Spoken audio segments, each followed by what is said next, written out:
Existe uma pergunta que assombra o coração humano, desde que o primeiro pecado foi cometido. É uma questão que ecoa nos corredores da consciência, que rouba o sono de muitos e que mantém almas aprisionadas em celas invisíveis. A pergunta é esta: será que existe um pecado grande demais para ser perdoado? Será que a misericórdia de Deus tem um limite que podemos ultrapassar? Vivemos em um mundo que ama medir. Medimos distâncias, pesamos alimentos, contamos dinheiro, calculamos chances. E em algum momento, começamos a tentar medir também a graça de Deus. Como se houvesse uma balança celestial onde nossos erros são pesados, e quando ultrapassam certo limite, o perdão se torna impossível. Mas essa não é a verdade que as Escrituras nos revelam. Quando olhamos para a palavra de Deus, encontramos algo extraordinário. Em Isaías capítulo 1, versículo 18, o Senhor faz um convite surpreendente. Vinde, pois, e arrazoemos, diz o Senhor. Ainda que os vossos pecados sejam como a escarlata, eles se tornarão brancos como a neve. Ainda que sejam vermelhos como o carmesim, se tornarão como a lã. Perceba o peso dessas palavras. Deus não está dizendo que perdoa apenas os pequenos deslizes ou os erros acidentais. Ele está falando de pecados escarlates, vermelhos como carmesim. Está falando das manchas mais profundas, das culpas que parecem impossíveis de remover. E mesmo assim a promessa é clara. Eles se tornarão brancos como a neve, não cinza, não bege claro, brancos como a neve. É uma transformação completa, radical, definitiva. Isso nos mostra que o perdão de Deus não é uma meia solução. Pense no apóstolo Paulo. Este homem não foi apenas um pecador comum. Ele perseguiu a igreja de Cristo com violência e ferocidade. Em Atos capítulo 8, versículo 3, lemos que Saulo, porém, assolava a igreja, entrando pelas casas, e arrastando homens e mulheres, encerrava-os no cárcere. Ele não apenas discordava dos cristãos, ele os caçava, os prendia, os entregava à morte. Paulo mesmo admite isso em sua primeira carta a Timóteo, capítulo 1, versículo 15. Fiel é esta palavra e digna de toda aceitação, que Cristo Jesus veio ao mundo para salvar os pecadores, dos quais eu sou o principal. Ele se considera o principal dos pecadores, não um pecador mediano, o principal. E ainda assim, foi perdoado. Mais do que isso, foi transformado no maior apóstolo que a igreja já conheceu. Ou pense em Davi, o homem segundo o coração de Deus. Ele cometeu adultério com Batseba e, para encobrir seu pecado, planejou o assassinato do marido dela. Urias, um homem fiel e leal, são 2 dos 10 mandamentos quebrados de forma deliberada e premeditada. E mesmo assim, quando Davi se arrependeu genuinamente, Deus o perdoou. O Salmo 51 é o registro desse arrependimento profundo. No versículo 1, Davi clama: tem misericórdia de mim, ó Deus, segundo a tua benignidade, e segundo a multidão das tuas misericórdias, apaga as minhas transgressões.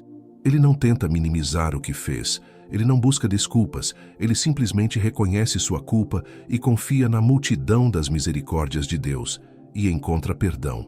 Perdão pleno, real, transformador. Mas aqui surge uma verdade importante que precisamos compreender. O perdão de Deus não é automático ou casual. Não é como apertar um botão que reseta tudo sem nenhuma mudança real. O perdão de Deus requer arrependimento genuíno. Em Atos capítulo 3, versículo 19, Pedro declara: arrependei-vos, pois, e convertei-vos, para que sejam apagados os vossos pecados. Arrependimento não é apenas sentir remorso, é uma mudança de direção. John Piper, teólogo e pastor americano, escreveu sobre isso com profundidade. Ele explica que o arrependimento verdadeiro envolve 3 elementos: reconhecimento do pecado como ofensa contra Deus, tristeza genuína por ter ofendido a santidade divina e decisão de abandonar aquele caminho.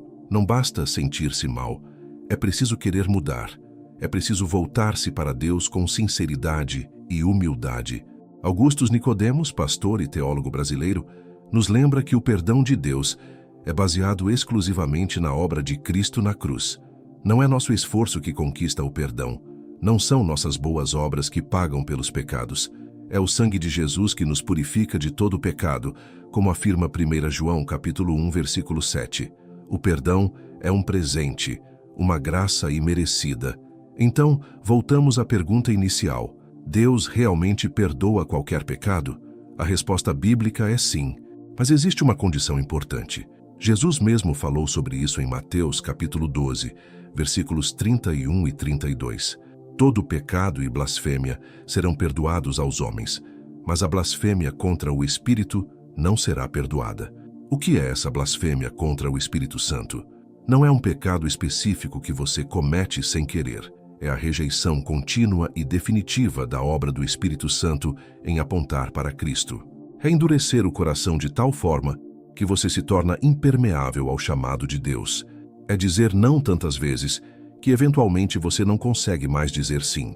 Mas se você está preocupado com esse pecado, se há em você o desejo de ser perdoado, isso já é evidência de que você não o cometeu. A verdade é que muitas pessoas carregam culpa desnecessária, carregam fardos que Deus já perdoou, mas elas mesmas não conseguem soltar. Vivem como prisioneiros de um passado que Cristo já apagou na cruz. Em Colossenses capítulo 2, versículo 14, Paulo escreve que Deus cancelou a escrita de dívida, que consistia em ordenanças e que nos era contrária. Ele a removeu, pregando-a na cruz. Essa imagem é poderosa. Imagine uma lista de todas as suas falhas, todos os seus erros, todas as suas manchas. Agora imagine essa lista sendo pregada na cruz, junto com Cristo. Foi exatamente isso que aconteceu. Quando Jesus disse, está consumado antes de morrer, ele estava declarando que a dívida estava paga, totalmente, completamente, definitivamente. Mas como isso se aplica à sua vida hoje? Como você pode viver na realidade desse perdão? Primeiro, você precisa reconhecer seu pecado.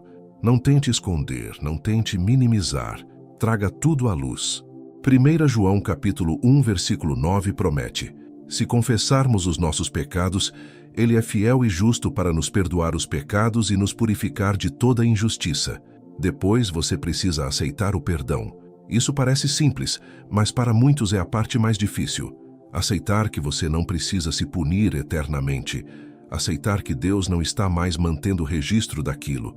Aceitar que você é verdadeiramente livre. Não é orgulho recusar o perdão de Deus. É falta de fé. É dizer que o sacrifício de Cristo não foi suficiente. E então, você precisa perdoar a si mesmo. Isso não significa que você esqueça o que fez ou que não aprenda com seus erros. Significa que você para de se definir pelo seu pior dia. Significa que você permite que a identidade que Deus lhe dá em Cristo seja mais forte que a identidade construída sobre suas falhas. Há algo transformador em compreender verdadeiramente o perdão de Deus. Quando você entende que foi perdoado não porque merece, mas porque Ele é misericordioso, algo muda em você. Você se torna mais humilde, porque reconhece que não é melhor que ninguém. E você se torna mais compassivo, porque sabe o que é receber graça quando merecia julgamento. O perdão de Deus não é apenas sobre apagar o passado, é sobre criar um futuro novo. É sobre transformação. Quando a mulher adúltera foi trazida a Jesus, pronta para ser apedrejada, Ele não apenas a perdoou. Ele disse, vai e não peques mais. O perdão liberta você do passado, mas também te capacita para um futuro diferente. Isso não significa que você nunca mais vai pecar. Significa que você não está mais escravizado ao pecado. Você tem o poder de escolher um caminho diferente. Você tem o Espírito Santo habitando em você, fortalecendo você, guiando você. A jornada cristã não é sobre perfeição instantânea, é sobre transformação progressiva.